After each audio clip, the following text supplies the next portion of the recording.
Music Board Germany. I'm proud to have Dean Zelinsky join me. Chicago guitar builder since 1977. I hope I recalled that correctly. 76. Oops, sorry. A man with plenty of experience building great guitars. Thank you for giving us the opportunity to have a small chat with you. Thanks for coming.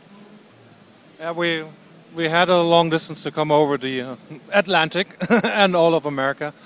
What separates you from other guitar builders is your concept in selling guitars.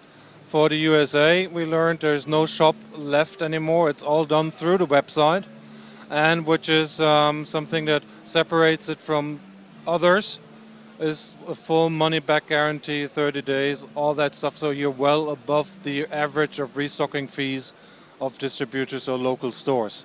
How does that work? Actually, it's working really well. You know, I launched this company about 6 months ago, and a ton of people are coming in online and buying guitars. And the biggest thing is I'm giving them a great value. Instead of a music store in America taking $200 or $300 margin, I give them a guitar at about what the music store would pay. So I constantly have people like calling in and writing me saying, hey, how do I, they're afraid to buy because the guitars are actually too affordable. And I said, well, I could send it to a music store, and instead of paying $500, you can pay $800 for the guitar, or I can send it to you direct. And then they understand it. And you showed us comments on your website earlier. It seems that you've been able to convince the customer that this is a good way to go. That's true. When we first launched the website, we did a press release, and people started coming in and literally started ordering guitars day one. So, people write reviews and do stuff, and now word's getting out on forums and around the world. So, it's just kind of like, the internet stuff just kind of grows automatically. But I had a guy, people could actually come in from our website and chat with me sometimes. And a lot of times I'll pick up the chat and I'm talking to a guy in Chile. And he starts saying, how long you been doing these guitars? I said, only about 6 months now. And he's like, oh, and you're already known in Chile. And I said, yeah, how'd you find out about me? Well, someone bought a guitar in Chile and, went on a forum. And now the forums in Chile are rocking. So it all happens pretty quick. I think part of it is I've been doing it for 37 years or something, so. Yeah, that's something I was about to amend. Folks, don't try that at home. This man has 40 years of experience behind him building and selling guitars. A new project you're doing now is work together with big dealerships outside the US where you can't reach through your website.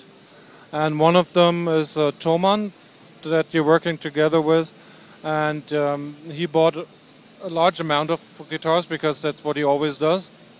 And but what I learned from you, you also got great feedback about them selling them and the customer behind it in Germany getting them and receiving them as a good product. Yeah, well, the thing to do is to replicate what I'm doing in the United States overseas, in various countries. And the normal distribution channel is someone like me would sell to a distributor in Germany, and then the distributor would put some margin on it, just like a music store does here, and then sell to a music store. And I figured the way to go to make my guitars really affordable is to just bypass the distribution channels and go directly to the largest retailers in every country. So obviously Germany or Europe, Thomann is the guy. And I want my guitar. So once again, my guitars I could build a better guitar, give a player way more value, a way better guitar at a way better price. And that's the thing. At the end of the day, I want people to play my guitars. I want them to get a really good deal. And the streamlined distribution channel was really the way to go. Which now was basically the statement of the businessman Dean Zelinsky. But there's a guitar builder, Dean Zelinsky, as well, and he showed us some pretty interesting stuff in regard to what do you do to your neck, how you incorporate a classic design into a new carve that is put into it without ruining the design.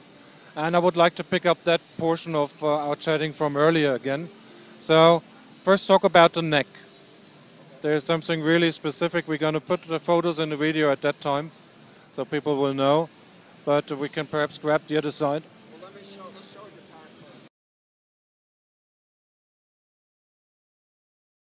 first. Here's a guitar with a Z-glide neck. I invented this neck about 4 years ago. The concept was to give everybody a neck that was really fast and doesn't have the normal problems of a gloss neck that sticks. A lot of people sand their necks and do things, but when you sand your necks or satin finishes, there's other problems like satin finishes ultimately gloss up, or sanding your neck is unprotected. So I developed what's known as a Z-glide neck. I patented it, the patent just issued, so I'm really the only one in the world who can produce this neck. And it's only on my line of guitars. You're the only one in the world that can produce this neck on purpose. Everybody else can do by having his guitar falling over and put a dent into the neck. You'd have to have it fall over about 1,500 times, I think. Yeah, strategically. I don't know, I never counted, but I'm going to do that after the NAMM show. But anyways, you could, we have this little test neck here that people can demonstrate. And pretty much I just ask people to put their hand on the neck and slide the neck. And about 90% of the time when you're playing guitar, your hand's sweating a bit. And what happens is it glides across the Z-glide section and it really hangs up here. And I think you saw it a little while ago. You just slide your hand and it's like putting on the brakes. So this is my test neck that really shows the difference between a stock gloss finish and the Z-glide neck. And it makes it real easy to sell guitars here at the NAMM show. Yeah, I guess it's because you also have to separate yourself from the others. And we were chatting earlier, the amount of twist you can put in a design is pretty limited because of all of us, including myself, guitar players, being conservative. And we want to have some recognition when we see and grab a guitar. To find those little twists you can put into them, I like the approach of the Les Paul. If you want to bring that up and explain what you did to that. Well, like you mentioned, guitar buying public is pretty conservative. They really just want a couple pickups, a pretty piece of wood, and a few knobs. So being innovative in the guitar industry is really difficult. And there are like boundaries that if you stay within these boundaries, you can sell guitars. A lot of people wander way outside these boundaries and, their companies last, I see them at the NAMM show and about 2 years later they're not there anymore. And my expertise over the years was really knowing the boundaries and staying within the boundaries and really improving a guitar, making it better for the player on a guitar that he would want to play. So even the single cut, which we were discussing earlier, everybody says, they take the basic Les Paul and they play with this, they pull it, they chop it. They do a lot of things that make it look less attractive. And I said I always knew this was a sexy part about it. Non-negotiable part. Right.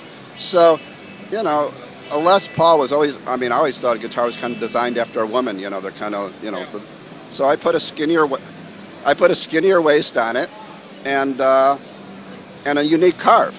So I played more with the 3D aspects of the guitar. And, people, when I introduced this guitar, people were writing me, that's the prettiest single cut they've ever seen.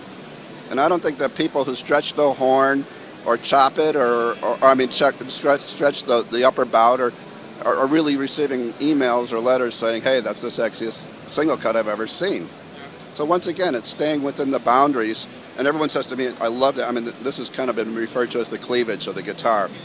But everybody just says, I love that carve, I love that carve. So that's really the expertise that a modern day guitar builder has to have. He has to stay within the boundaries of, I think I mentioned earlier, it's like Lamborghini makes an extremely sexy car. But every so many years, they got to make a sexier one. So how do you improve on something that's just incredibly gorgeous? And that's the challenge that they face, and they do it.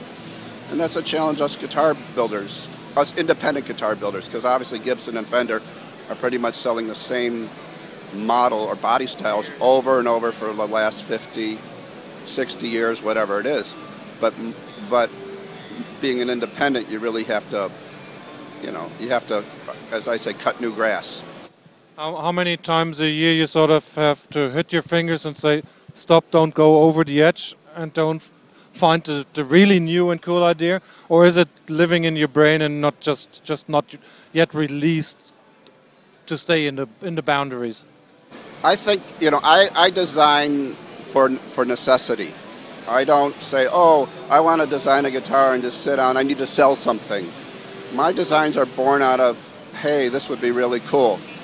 Most of my ideas come when I'm in a movie theater. I have I can't remember a movie that I've watched the next day. I might like the movie, but I can't remember a thing about it. And when I'm in a movie theater or something like that, my mind's thinking about a million other things. So I'll get an idea, I'll see something, an image that I even think I see, and I say, oh, that would be cool to incorporate in a guitar.